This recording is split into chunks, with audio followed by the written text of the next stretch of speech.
Hi, friends. We're going into our next two chapters in How to Be Cool in Third Grade by Betsy Duffy.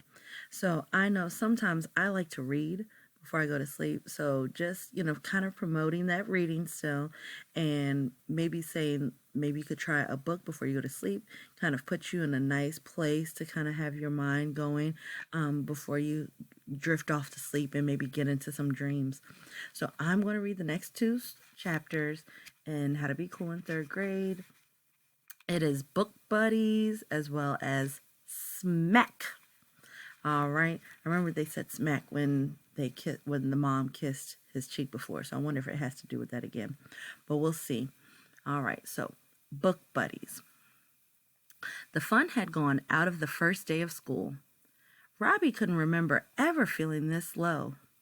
It was almost time to ride home on the bus. School bus rides were no longer something to look forward to. They were something to dread. He sat at his desk, wondering how to get out of the bus ride home. Another trip with Bo would be the worst thing that he could imagine. He looked over at Bo. Bo was carving his name into his desk with a Boy Scout knife. Terrible. Robbie had the feeling that Bo had never been a Boy Scout. Just then, like the answer to a prayer, he heard the most wonderful words of the day. Bo Haney, you will remain after school for detention hall. On the first day of school? What in the world? Miss Williams had found the knife. Saved! For now. It would be safe to ride the bus home today. Then he heard the second most wonderful words of the day. It's time to announce our book buddies for the year. Book buddies. Robbie had always wanted to be a book buddy. Book buddies got to help other kids with their reading. It was not easy to be chosen. You had to have all A's from the year before. You had to have all S's in behavior. Robbie hoped his name would be called. He had all A's and all S's. He could imagine himself carrying the red notebooks, sitting out in the hall at the two desks, holding up flashcards. It would be, well, cool. He would be a great book buddy. If only she would choose him. Luke Hanson, Miss Williams read from a piece of paper. Robbie crossed his fingers. She could pick me, Robbie thought. I always get A's. Marshall Johnson. Robbie thought back over all of his report cards. He had never received anything but an S in behavior. He never misbehaved. It could be me, he thought. Millie Bonifel? Please. Robbie York. Robbie York! He had been chosen. He would be a great book buddy this year. Robbie grinned at Miss Williams. Aww, the other kids sighed out their disappointment at not being chosen. The bell rang and the children hurried out the door to get to their buses. Book buddies, called Miss Williams, please stay for just a moment and get your assignments. Robbie hurried up to the front of the room with Luke, Marshall, and Millie.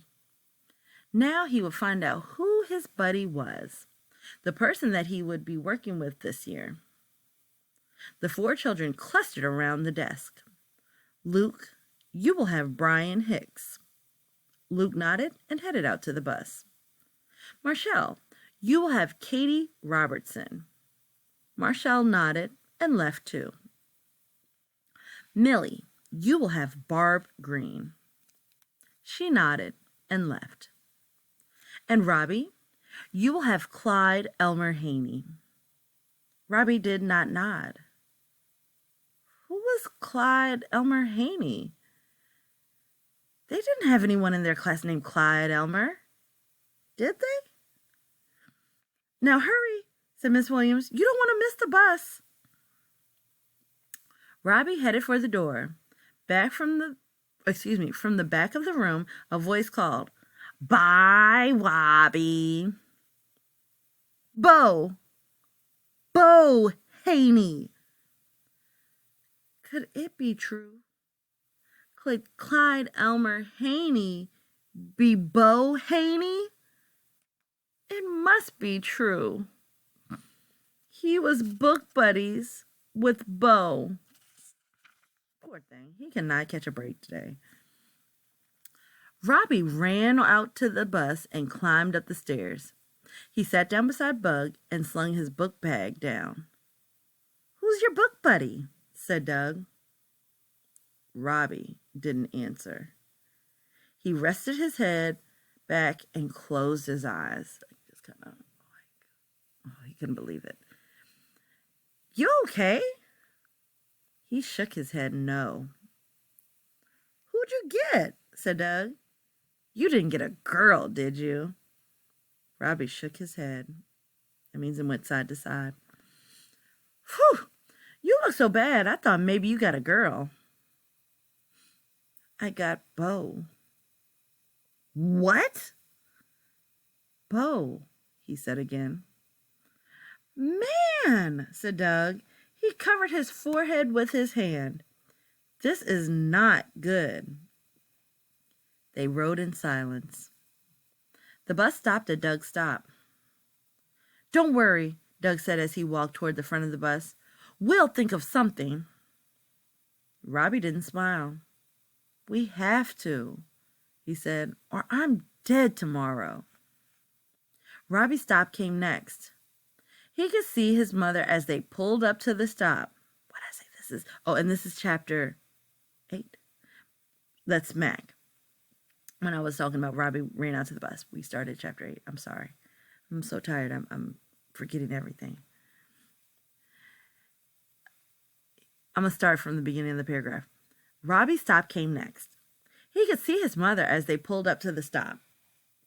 She was waiting at the bus stop to walk him home. As they pulled closer, he could see that she was wearing her brightest, reddest lipstick. His first 2 steps to being cool had changed. Now his 3rd step seemed impossible too. With a sigh, he pulled out his notebook and changed his 3rd step to being cool. Put up with kisses at the bus stop. Smack! She got him again. As a mom, that tickles me. The doors of the bus slammed shut with a bang, like the end of his hopes for a great year. His mother did not seem to notice. "How was your day?" she asked in a cheerful voice. "Fine." It was no use worrying her. "How do you like your class?" "It's okay." "Do you know anyone in your new classroom?" Robbie thought of Bo. "Yes," he said without enthusiasm. "Good," she said. She seemed satisfied with that. "Oh, Robbie, there's a sale at Harkins. I thought I'd run over there this afternoon. Mrs. Hines will watch you while I'm gone. It will only be for about an hour. I need to get you a few more things for school." Robbie's heart sank. What would she get him this time? Pretty pony underwear? He wanted to say the words, "Would you mind picking up a pair of jeans for me?" Or, "Hey, while you're there, would you see if they had any white underwear on sale?" He sighed. No matter how many ways he thought of to say the words, they wouldn't come out of his mouth. As his mother hurried inside to get her purse, Robbie sank down onto the front steps.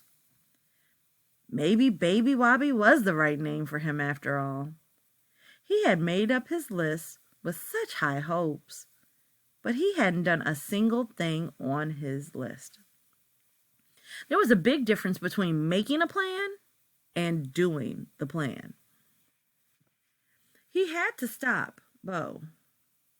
But how? He couldn't tell his mother. He could just see what she'd do.